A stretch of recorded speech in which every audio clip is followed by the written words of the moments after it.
Hello everyone, स्वागत है आपका एक बार फिर से हमारे YouTube channel study with Surya academy पर। दोस्तों, ये चैनल के माध्यम से जो एथिक्स का जो सीरीज स्टार्ट किया हुआ है, जो कि आपका पीसीएस मेंस 2024 के लिए इम्पोर्टेंट होने वाला है, और साथ ही साथ जो भी 2025 में अपकमिंग एग्जाम आने वाले हैं, यूपी पीसीएस, उत्तराखंड पीसीएस या फिर यूपीएससी, तो उनके लिए जो मेंस का प्रिपरेशन एथिक्स का जो सेक्शन रहता है, जो जीएस 4 है, उसके लिए भी ये सीरीज इंपॉर्टेंट होने वाली है। प्लीज, अगर अभी तक आपने चैनल को सब्सक्राइब नहीं किया तो एक बार प्लीज चैनल को जरूर से सब्सक्राइब कीजिएगा और वीडियो को लाइक और अपने दोस्तों में भी जरूर शेयर कीजिएगा। अभी आज जब हम ये वीडियो रिकॉर्ड कर रहे हैं, तब पीसीएस 2025 का नोटिफिकेशन रिलीज हो चुका है, ठीक है? और 2025 का जो एग्जाम इन्होंने शेड्यूल दिया है वो 12 अक्टूबर है, तो फरवरी और अक्टूबर, ठीक है? तो प्लीज ये जो 8-9 माह का वक्त है, तो आपके पास अब एक गोल्डन अपॉर्चुनिटी है कि अगर आपका 2024 का जो प्री एग्जाम था उसमें कुछ डिफिकल्टी रही है या फिर कुछ कारणों से वो अच्छा नहीं हुआ है, तो आपके पास ये सुनहरा मौका है कि वह 2025 के एग्जाम को मेंस के साथ साथ प्री ओरिएंटेड भी वो तैयार रखे। तो प्लीज संबंध में हम स्टडी विद सूर्य एकेडमी की तरफ से आपको सब कुछ ये फ्री में यूट्यूब पर कंटेंट अवेलेबल करा रहे हैं विद पीवाईक्यूज, तो इसको जरूर से लाभ उठाइएगा और अपने दोस्तों में भी जरूर से इसको शेयर कीजिए। तो आज का टॉपिक हम स्टार्ट करते हैं, role of education in inculcating values. शिक्षा का क्या योगदान हो सकता है किसी भी नागरिक के लिए या किसी भी राष्ट्र को आगे बढ़ने के लिए, ठीक है? आपको पता है कि शिक्षा अगर नहीं है तो फिर कुछ भी नहीं है, ये ध्यान रखना है। ये हमारे जो नेल्सन मंडेला जी हैं, उनका एक कोटेशन है, उन्होंने बोला है कि education is the most powerful weapon can change the world. शिक्षा दुनिया का एक ऐसा मजबूत हथियार है जिसकी वजह से इस दुनिया को बदला जा सकता है, और ये कहीं ना कहीं सच भी है, ठीक है? क्योंकि अगर हम भारत के अंदर के सिनेरियो को देखें, तो हमारे देश में ऐसी ऐसी पर्सनालिटी पैदा हुई हैं जिन्होंने की जो सामाजिक और आर्थिक स्थिति बहुत ही निचले स्तर की थी, लेकिन अपने शिक्षा के दम पर उन्होंने वो मुकाम हासिल किया है जिसको आज पूरे विश्व में पूजा जाता है, उनको याद किया जाता है, ठीक है? तो ये आपको कोटेशन, जब आप आंसर राइट करेंगे, इस तरह का क्वेश्चन आएगा कि रोल ऑफ एजुकेशन क्या है, तो ये कोटेशन डालिएगा, education is the most powerful weapon can change the world, ठीक है? आगे लिख रहा है, education sorry school is the second most important unit of socialisation of a child after family. जब हमने फैमिली का रोल देखा था, तो हमने बोला था कि जो फैमिली है वो फर्स्ट स्कूल है किसी भी बच्चे के सोशलाइजेशन के लिए, सामाजिकरण के लिए। लेकिन जैसे वो बच्चा घर से सीख के आएगा, तो दूसरा स्कूल जो जो मोस्ट प्लेसेस आपको दिखेगा सोशलाइजेशन के बढ़ने के लिए, तो वो स्कूल है। स्कूल से वो सीखता है क्या मेरे लिए अच्छा है, क्या बुरा है, कैसे मैं अपना कैरेक्टर डेवलप करूं, ठीक है? हालांकि ये चीजें फैमिली भी सिखाती। अब फैमिली में अगर हम बात करें, कौन कौन आ सकते हैं? फादर, ठीक है, मदर, सिबलिंग, भाई बहन, और हमारे जो ग्रैंड पेरेंट्स रहते हैं, तो उनसे भी हम सीख सकते हैं, ठीक है?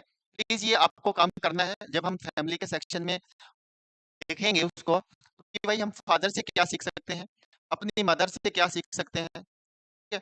अपने भाई बहन से क्या सीख सकते हैं, अपने ग्रैंड पेरेंट्स से क्या सीख सकते हैं, दादा दादी से क्या सीख सकते हैं। ये चीजें आपको माइंड में रखनी है और एक टेबुलर फॉर्म में इसको तैयार रखिएगा, ठीक है? ये अच्छा कंटेंट आपको यहाँ पर दिख सकता है, ठीक है? As per national education policy 2020, NEP 2020 भी बोलता है, क्या बोलता है कि education is regarded as the most potent tool to inculcate values, ठीक है?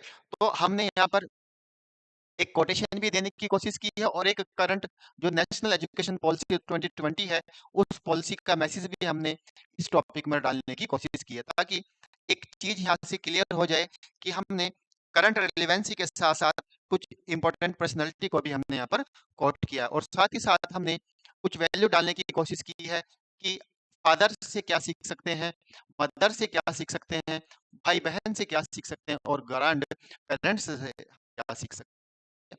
दूसरा, एक हमारे पास थिंकर है, थिंकर का नाम है एज पर सुथरलैंड, ठीक है? जो भी प्रोनाउंस है साउथर या सुथरलैंड जो भी है, तो इसने बोला school should not just think about morality but teach moral behavior। ये क्या बोल रहा है कि स्कूल का जिम्मेदारी केवल और केवल मोरालिटी तक ही नहीं होना चाहिए। भाई हमने नैतिक कैसे रखना है सिखा दिया, स्कूल की जिम्मेदारी ये भी होनी चाहिए कि वह बच्चे को मॉरल बिहेवियर भी सिखाए, जो भी हमारा नैतिक आचरण है, दैनिक जीवन का जो हमारा हाव भाव है, वार्तालाप करने का तरीका है, छोटे से कैसे बात करनी है, बड़े से कैसे बात करनी है, ठीक है, अपने साथ के व्यक्ति से कैसे बिहेव करना है। तो ये जो मोरल हम सीखेंगे, ये भी स्कूल की जिम्मेदारी है और स्कूल से हम उसको सीख सकते हैं, ठीक है। अब अगर यहाँ से मैं एजुकेशन का रोल देखूं, ये हमारे पास दो डायग्राम निकल के आते हैं। एक डायग्राम है स्कूल एजुकेशन का और एक डायग्राम है हमारे पास स्कूल का, ठीक है। अगर एजुकेशन की बात आए, शिक्षा से बात आए, शिक्षा का किसी भी व्यक्ति के जीवन में क्या रोल हो सकता है, तो ये जनरली कहने की बात है कि मैंने पॉइंट लिखे हैं, लेकिन आप खुद समझदार हैं, आप खुद ब्यूरोक्रेसी का पार्ट बनने वाले हैं, तो शिक्षा के दम पर ही आप ब्यूरोक्रेसी का पार्ट बनने वाले हैं, तो ऑब्वियसली बात आप वहाँ पर पॉइंट जनरेट कर सकते हैं, ठीक है। तो शिक्षा हमारे अंदर क्या लेके आएगी? डिसिप्लिन, अनुशासन लेके आएगी, कंपैशन, करुणा लेके आएगी किसी के प्रति, एम्पैथी, ठीक है, हमारे प्रति हम कैसा फील कर रहे हैं दूसरे के बारे में, एक रिस्पॉन्सिबल वुमेन, एक जिम्मेदार नागरिक का वो डेवलपमेंट करेगी और पंक्चुअलिटी, जो भी समय है उसकी कदर जानने को मिलेगी और साइंटिफिक टेम्परामेंट, जैसे कि हमारे फंडामेंटल ड्यूटी जो हमारी कॉन्स्टिट्यूशन में मेंशन है, फंडामेंटल ड्यूटी का आर्टिकल 51 का ए का एच क्लॉज, आर्टिकल 51 ए का एच क्लॉज ये बात करता है कि जो साइंटिफिक टेम्परामेंट है, ये भी हमको प्रमोट करना चाहिए और ये सब रोल हमारी एजुकेशन ही हमको प्रोवाइड कराएगी। लेकिन अगर हम बात करें रोल ऑफ स्कूल का, तो स्कूल से हम क्या-क्या सीख सकते हैं? ये दोनों कॉन्ट्राडिक्ट नहीं करना है, बी केयर। दोनों पॉइंट को कॉन्ट्राडिक्ट नहीं करना है, इसको बहुत ही ध्यान से समझ के चलिएगा। हो सकता है आप अपनी तरफ से पॉइंट जनरेट करें, कोई इश्यू नहीं है, बट पॉइंट जनरेट होने चाहिए, ठीक है? अब रोल ऑफ स्कूल की बात करें तो स्कूल से हम क्या सीख सकते हैं? स्किल्स सीख सकते हैं, हेल्पिंग नेचर सीख सकते हैं, बिहेवियर सीख सकते हैं, जैसे कि हमने मॉरल बिहेवियर की भी बात की है। तो पीयर लर्निंग सीख सकते हैं, साथ में कैसे पढ़ना है, ठीक है, लीडरशिप क्वालिटी सीख सकते हैं।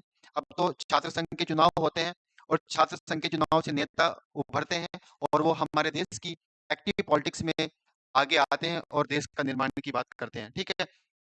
रोल मॉडल यहाँ से आ सकता है, मेंटर डेवलप हो सकते हैं। ये सब काम हम स्कूल से करेंगे। हमारे पास 2 ऐसे उदाहरण भी हैं जो इन चीज़ों को लेकर के काम भी कर रहे हैं।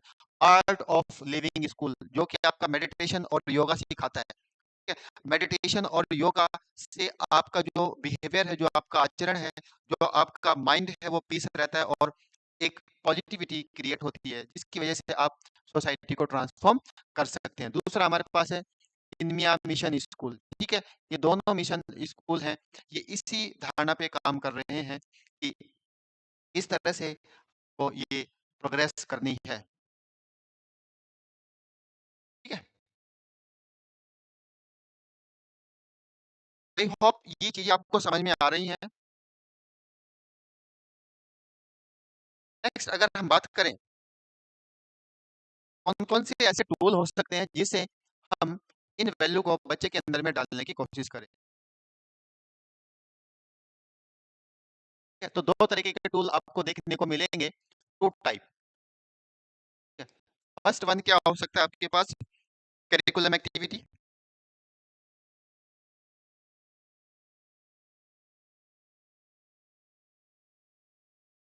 दूसरा हो सकता है आपके पास एक्स्ट्रा करिकुलम एक्टिविटी, ठीक है? जैसे करिकुलम एक्टिविटी का मतलब होता है डेली असाइनमेंट, डेली का डेली काम कर किया जा सकता है और क्लासरूम स्टडी। बट के इधर भी हमको काम देखने को मिल सकता है जिसको हम बोल सकते हैं एक्स्ट्रा करिकुलम एक्टिविटी, जैसे स्पोर्ट, योगा, फंक्शन, महोत्सव होते रहते हैं स्कूल में, एनुअल, फाइनेंशियल, इस तरह से विजिट, हम विजिटिंग कराते रहते हैं बच्चों को ताकि उसका माइंड एक्टिव रहे। और पेंटिंग, ईटीसी। इसमें हम एक बढ़िया उदाहरण डाल सकते हैं Delhi school model. Delhi school model जिसमें जो एक एक्टिविटी स्टार्ट हुई थी हैप्पीनेस हैप्पीनेस क्लासेस के संबंध में, इसमें जो हमारे रिलीजियस धर्म गुरु है दलाई लामा जी, वो आते हैं और बच्चों को, स्कूली बच्चों को इंस्ट्रक्शन देते हैं कि किस तरह से आपको हैप्पीनेस रखनी है। और ये जब हम बच्चे के अंदर में बचपन से ही इस तरह की वैल्यू डाल रहे हैं कि एजुकेशन के साथ साथ आपको extra curriculum activity as like happiness जो क्लासेस हैं इनको भी अटेंड करना, जब वो यूथ एज में जाएगा तो वह अपनी लाइफ से फ्रस्ट्रेट नहीं होगा और एक अच्छा वो human responsible responsible human accountable person निकल के बाहर आएगा। तो ये इस तरह की चीजें हैं जो कि आप सीख सकते हैं। ठीक है, अब अगर हम का रोल देखें, तो आपका क्या रोल हो सकता है? ठीक है, ये क्या करेगा? A attitude and A attitude and B. जो हमारी किताबें होती है ना, किताब एक अच्छी दोस्त होती है क्योंकि ये हमारे अंदर में एक एटीट्यूड डेवलप कर रही है, साथ ही साथ हमारा बिहेवियर भी चेंज कर रही है। जैसे अगर हम वर्ल्ड हिस्ट्री से देखें, वर्ल्ड हिस्ट्री से हम समझने की कोशिश करें तो हमारे पास आता है फ्रेंच रेवोल्यूशन। ठीक है, फ्रेंच रेवोल्यूशन से हम तीन चीजें सीख सकते हैं। क्या क्या? Liberty, equality, liberty and fraternity. ठीक है, और इन वैल्यू को हमने अपने कॉन्स्टिट्यूशन में भी जगह दी है। दूसरा, अगर हम अपनी मॉडर्न हिस्ट्री के बारे में जानने की कोशिश करें तो हम वहां से गांधीयन प्रिंसिपल को फॉलो कर सकते हैं। गांधी थ्योरी, गांधी थ्योरी क्या थी? Peace and non violence.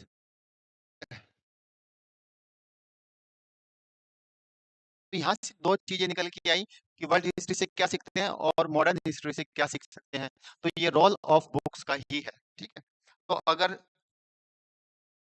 Intelligence की बात करें और हम करेक्टर की बात करें तो क्या निकल के आता है? हम उसको बोलते हैं वैल्यू, मूल्य या वैल्यू एजुकेशन। तो intelligence plus character is known as the आपका वैल्यू। तो आई होप ये चीजें आपको समझ में आ रही होंगी। साथ ही साथ आप, जब हम यहाँ से टूल्स पढ़ रहे हैं और रोल ऑफ एजुकेशन देख रहे हैं, रोल ऑफ स्कूल देख रहे हैं, तो हमारी जिम्मेदारी ये भी बनती है कि रोल ऑफ टीचर भी देखा जाए। रोल ऑफ टीचर क्या हो सकता है? तो ये आपके ऊपर में छोड़ रहा हूँ। आपको 6 पॉइंट जनरेट करने रोल ऑफ टीचर के, लेकिन आज के समय में टीचर कुछ सोशल स्टिग्मा भी फेस करते हुए दिखाई देते हैं। ठीक है, क्योंकि उनको उस तरह की आज़ादी नहीं मिल पा रही है जिसके वो हकदार हैं। तो कहीं ना कहीं टीचर भी अब अपनी जिम्मेदारी से उड़ता हुआ नजर आ रहा है। अगर हम ग्रामीण पृष्ठभूमि की स्थिति को देखें, ठीक है, क्योंकि आपको अगर शिक्षा का स्तर देखना है तो ग्रामीण पृष्ठभूमि पर देखना पड़ेगा। जो शहर में ऑलरेडी पढ़ रहा है या शहर की ओर बढ़ रहा है तो वो ऑलरेडी सोशल और इकोनॉमिक स्तर से तो मजबूत है, लेकिन शिक्षा का महत्व ये नहीं है कि केवल और केवल अमीर के बच्चे तक ही शिक्षा पहुंचे। शिक्षा का एक नैतिक जिम्मेदारी हम सबकी भी है। जो भी इस क्लास को देख रहा है या इस वीडियो को देख रहा है, उसकी भी एक नैतिक जिम्मेदारी है कि ग्रामीण स्तर में जो निचले तबका का व्यक्ति है उसके बच्चे तक भी एक अच्छी एजुकेशन पहुंचे, ताकि वो भी सपना देख सके कि मैं भी राष्ट्र निर्माण में कुछ योगदान दे सकता हूँ। तो ये ज़िम्मेदारी भी टीचर की अब यहाँ पर बनती है। हमारे सामने 2 व्यक्तित्व ऐसे हैं, एक है अगर मैं एग्ज़ाम्पल के रूप में बात करूँ, ठीक है? डॉक्टर एपीजे अब्दुल कलाम, ठीक है? ये हैं हमारे पास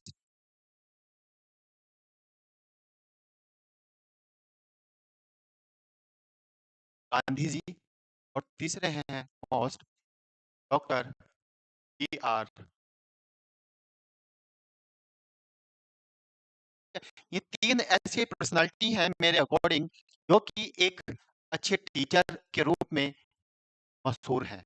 इनको एक अच्छा टीचर समझा जा सकता है, क्योंकि अगर हम डॉक्टर एपीजे अब्दुल कलाम की बात करें, तो इन्होंने हमें क्या सिखाया डेडिकेशन और ड्रीम, डेडिकेशन विद ड्रीम। अगर आपके पास सपना है, तो सपना दिखने का डेडिकेशन भी होना चाहिए, ठीक है? और गांधी जी ने हमको क्या सिखाया है कि भाई अगर आपको रिवॉल्ट करना है, सोसाइटी को ट्रांसफॉर्म करना है, तो पीस और नॉन वायलेंस का साथ दीजिएगा और इस सोसाइटी को जागरूक कीजिएगा। देखो, गांधी जी ने पूरे भारत में यात्रा की है, पूरे भारत में रिवॉल्ट को देखा है और पूरे भारत को समझने की कोशिश की है। तो ही उन्होंने सोसाइटी को धीरे-धीरे ट्रांसफॉर्म करने की भी बात की है और उन्होंने ट्रांसफॉर्म किया भी है। और अकेले व्यक्ति के साथ-साथ कैसे भारत की जो पब्लिक है वो जुड़ी और उन्होंने अपने विचारों से इस देश के जितने भी उस दौरान के नौजवान व्यक्तित्व थे, उनको ट्रांसफॉर्म किया और पॉलिसी जारी की नॉन वायलेंस का, ठीक है? Similar doctor B R Ambedkar sahab ने, जो कि आज के समय में भी अगर हम देखें, हम उनके क्रिटिसाइज करते रहते हैं और अक्सर न्यूज़ में रहता रहता है कि भाई कौन क्या बोलता है। लेकिन ये एक विषय नहीं है, हमारे पास विषय ये है कि ऐसा व्यक्ति जिसने कभी सामाजिक और आर्थिक स्तर पर बहुत पिछड़ापन महसूस किया है, वह भी शिक्षा के दम पर अपने राष्ट्र निर्माण में क्या योगदान कर रहे हैं और शिक्षा के दम पे भारत का संविधान लिखा जाता है, ठीक है? तो ये एक उनकी क्या है, एक ऐसी पहचान है कि भाई उन्होंने, जिस व्यक्ति ने हमेशा डिस्क्रिमिनेशन फेस किया है, वो भारत का संविधान लिख रहा है और देश में समतामूलक समाज की बात करता है। तो मेरे अकॉर्डिंग आप यहाँ से ये 3 एग्जांपल कोट कर सकते हैं रोल ऑफ टीचर के संबंध में। तो ये 6 पॉइंट मैंने अक्सर आपको बता ही दिए। डेडिकेशन एंड आपका एपीजे अब्दुल कलाम से क्या सीखा हमने, ड्रीम एंड डेडिकेशन। ये टीचर का भी रिस्पॉन्सिबिलिटी होता है कि वह अपने बच्चों को जो भी क्लासरूम में वो पढ़ा रहे हैं, उनको एक सपना दिखाए कि आप कुछ भी कर सकते हैं। एक उसके अंदर में सेल्फ कॉन्फिडेंस बूस्ट करे। ठीक है? गांधी जी ने क्या बोला? पीस, शांति और नॉन वायलेंस। ठीक है? अम्बेडकर साहब ने क्या बोला कि आपको अपनी सोशल और इकोनॉमिक स्थिति को ध्यान में न रखते हुए आपको निरंतर अभ्यास करते हुए आगे बढ़ते चले जाना है और हायर एजुकेशन को अचीव करना है। ठीक है? तो ये चीज़ है, मैंने ये इस तरह के पॉइंट आप इसमें जनरेट कर सकते हैं। ठीक है? नेक्स्ट अगर मैं यहाँ से बात करूँ कि जो वैल्यू एजुकेशन है वो क्या है? जैसे हमने देखा है ना, वैल्यू एजुकेशन, शिक्षा का महत्व क्या हो सकता है? इसको बोलेंगे आप वैल्यू एजुकेशन। नहीं है, value education is a phenomena. कैसा phenomena? Training, training of heart, training of heart, mind and soul. हमें ट्रेनिंग करनी है, हार्ट को ट्रेनिंग देनी है, माइंड को और ट्रेनिंग देनी है किसको? सोल को। इसके रास्ते सोशल, मॉरल एंड स्पिरिचुअल, आध्यात्मिक।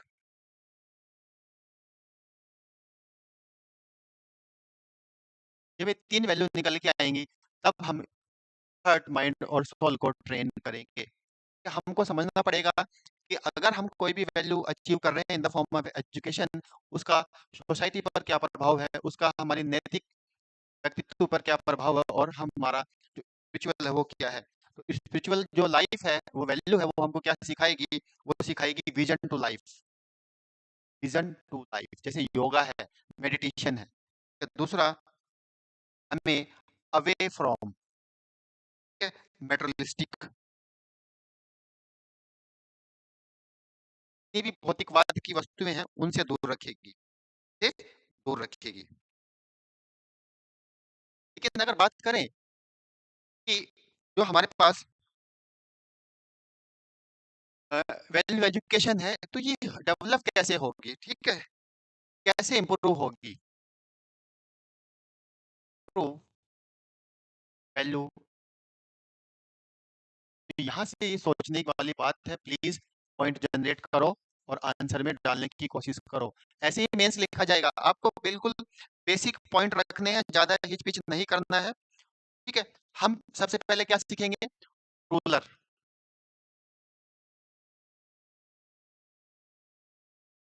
कैसे डालें? वैल्यू एजुकेशन को हम पहले विजिट करेंगे। विजिट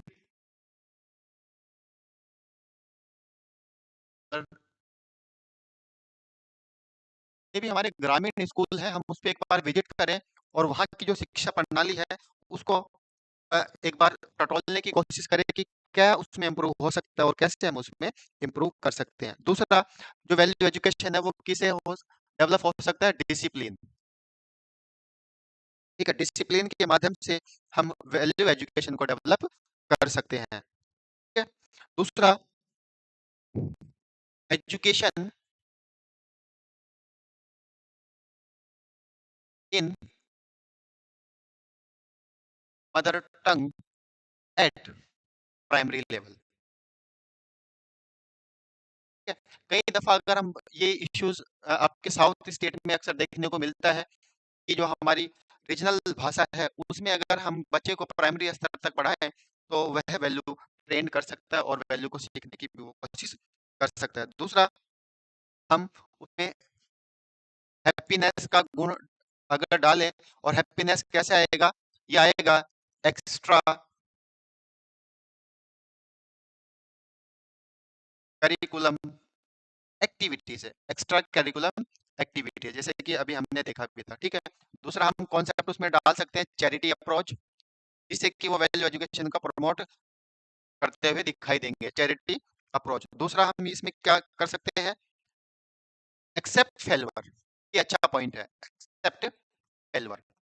ठीक है, जब तक आप अपने फेल्योर को एक्सेप्ट नहीं करेंगे तब तक आप कुछ भी बड़ा मुकाम हासिल नहीं कर सकते, क्योंकि failure is the part of success. ठीक है, सीखना ही पड़ेगा। अगर हम यहाँ से बात करें डॉक्टर एपीजे अब्दुल कलाम की, जब उनको पहला प्रोजेक्ट दिया गया था तो वो उस प्रोजेक्ट में फेल हुए थे, लेकिन उन्होंने वहां से सीखा और नेक्स्ट ईयर में ही एक भारत को मिसाइल देने की उन्होंने फिर पूरी अप्रोच की और वो सक्सेस भी हुए। फिर हम scientific temperament, scientific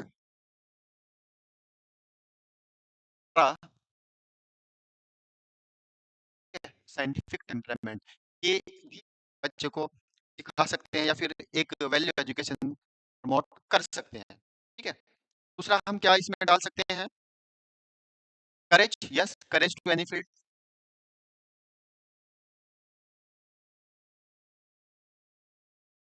courage to any field, तो उस तरह से हम ट्रेंड कर सकते हैं कि आप किसी भी फील्ड के लिए लायक हो, किसी भी फील्ड के लिए जा सकते हैं। ठीक है, बट आज ये हम इम्प्रूव मेथड है हमारे पास, इम्प्रूव वैल्यू कैसे हम इम्प्रूव कर सकते हैं। लेकिन आज के समय में अगर हम एजुकेशन की बात करें तो कुछ नेगेटिव फिनोमेना भी एजुकेशन में देखे जा सकते हैं। जैसे क्या क्या वो फिनोमेना आपको देखने को मिल सकते हैं? Nature of education. आज के समय की जो एजुकेशन हो गई है, नेचर ऑफ एजुकेशन कैसी हो गई? Marks oriented, marks based. बस मार्क्स इकट्ठे करने हैं, मार्क्स इकट्ठे करने हैं, आपको कुछ नहीं सीखना है। तो इसमें बोल सकता हूँ रूट लर्निंग, क्योंकि बच्चे के अंदर में एक एंजाइटी क्रिएट भी कर रही है कि मेरे इतने मार्क्स आने हैं, वही मेरे को घर वाले एक्सेप्ट करेंगे या फिर सोसाइटी एक्सेप्ट करेगा या फिर मेरे फैमिली मेंबर एक्सेप्ट करेंगे, ठीक है। दूसरा हम देख सकते हैं पॉलिटिक्स, पॉलिटिक्स ऑफ एजुकेशन। शिक्षा का हम राजनीतिकरण भी करते जा रहे हैं, क्योंकि अगर हम देखें जो सरकारी स्कूल है उनकी स्थिति देखो और जो बाहर पब्लिक स्कूल है उनकी स्थिति देखो, ठीक है। तो ये कहीं ना कहीं एक डिफरेंस हमारे सामने निकल के आता है, इससे हमारी जो वैल्यू एजुकेशन है उसका जो मैसेज है वो डिक्लाइन हो रहा है डे बाय डे, ठीक है। दूसरा हमारा जो लर्निंग मेथड है, लर्निंग मेथड, हम केवल और केवल रटने की तरफ बढ़ गए, स्किल्स हमारी गायब हो गई, ठीक है। जो लर्निंग मेथड है वो हमारे स्किल्स पर ध्यान देना चाहिए और ऑब्जर्वेशन, ऑब्जर्वेशन भी होना चाहिए। स्किल्स के साथ-साथ ऑब्जर्वेशन होना चाहिए, जो कि एक अच्छा मैसेज क्रिएट होता है वैल्यू एजुकेशन के संबंध में, ठीक है। क्वालिटी ऑफ एजुकेशन, ठीक है, और रिलीजियस एजुकेशन, ठीक है, रिलीजियस एजुकेशन। ये तरह की हमारे सामने 2 चीज़ें निकल के आ रही हैं। कहीं न कहीं हम नेगेटिव, अगर हम पॉजिटिव सिनेरियो पे बात कर रहे हैं एजुकेशन का, तो एजुकेशन का नेगेटिव सिनेरियो भी हमारे साथ साथ साथ चल रहा है। है। तो कहीं न कहीं ये चीज़ें आपके पास निकल, अगर हम क्वालिटी ऑफ एजुकेशन की बात करें, फिर मैं वही बात बोलूँगा, एक बच्चा डेस्कटॉप, लैपटॉप पर अपनी क्लासेस देख रहा है और एक बच्चे के पास उतना भी संसाधन नहीं है कि वह ग्रामीण स्कूल में भी अच्छे से प्रिपेयर कर सके। रिलीजियस एजुकेशन भी हमको अपने बच्चों को देनी चाहिए। जिस तरह से आज के समाज में हेट्रेड मैसेज क्रिएट होते हैं, हिंदू, मुस्लिम, है, आपका अपर, लोअर, ये एक्सेप्टेबल नहीं है। भारत का जो डाइवर्सिटी है वो उस चीज़ को कभी एक्सेप्ट कर ही नहीं सकता। ये पॉलिटिकल चीज़ें हैं, हमें इससे बाहर रहना है। तो हमारी भी ये नैतिक ज़िम्मेदारी है कि सभी धर्मों से हमको कुछ सीखना चाहिए कि कौन-सा धर्म क्या सिखाता है, ठीक है? जो-जो अच्छी चीज़ें हैं वो रखो और जो नेगेटिव है उसको बाहर रख दो, ठीक है? अगर हम बात करें कि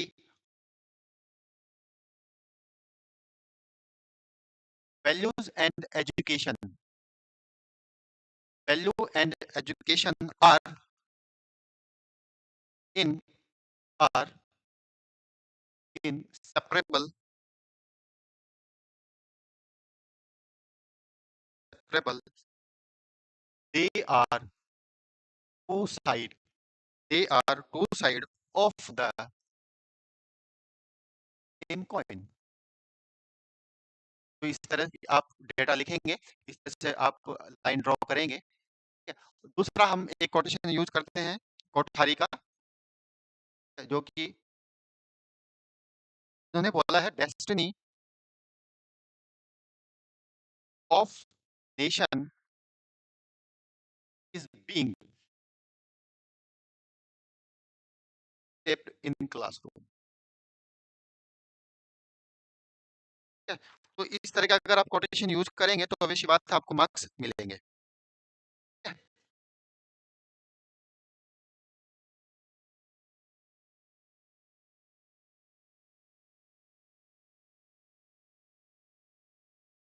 आई होप ये पूरा टॉपिक आपने समझा होगा, रोल ऑफ एजुकेशन, और किस तरह से आपको इसमें आंसर यूज करने हैं, किस तरह से आपको यहाँ पर एग्जाम्पल यूज करने हैं और किस तरह से आपको यहाँ पर कोटेशन यूज करना है, ठीक है।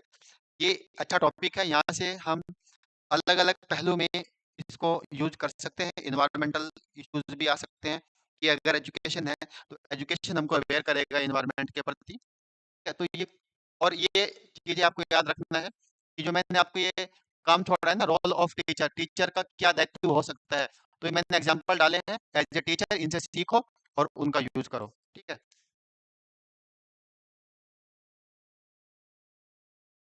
नेक्स्ट क्लास में आपसे मिलेंगे गांधीयन 7 सिंस में और क्राइसिस ऑफ कंसेंसस, ठीक है। जो भी आपकी अंतरात्मा है, जो चेतन है, ठीक है, उसमें क्या मीन्स है, अगर हमारा जो इनर वॉइस है उसका हार्म होता है तो क्या होता है, ठीक है। उसके बाद ये जो टॉपिक है फिर हम इसमें आगे कंटिन्यू करेंगे। हमारे जो सोशल रिफॉर्मर है, लीडर है, एडमिनिस्ट्रेटर है, उनसे हम क्या सीख सकते हैं। तो इन सब को करने के बाद ये चैप्टर पूरी तरह से, ये जो फर्स्ट यूनिट थी हमारे पास, ethics and it is interface and human value, ये वाइंड अप हो जाएगी, ठीक है। और फिर आप पीवाईक्यूज़ लगाइएगा और उसको अपने अकॉर्डिंग लिखने की कोशिश कीजिएगा। क्लास को सुनिएगा और आपका जो पीवाईक्यूज़ है उनको सोल्व करने की कोशिश कीजिए। चलिए मिलते हैं फिर आपसे नेक्स्ट वीडियो में, तब तक अपना ख़्याल रखिएगा। अगर आप ये वीडियो अच्छी लगी है तो प्लीज़ लाइक कीजिएगा और प्लीज़ यार अपने दोस्तों में ज़रूर शेयर कीजिए और चैनल को अगर अभी तक आपने सब्सक्राइब नहीं किया है तो प्लीज़ एक बार ज़रूर से इसको सब्सक्राइब कीजिएगा और अपने दोस्तों से भी कराइएगा। प्लीज़ ध्यान रखिएगा अपना। धन्यवाद। मिलते हैं आपसे नेक्स्ट सेशन।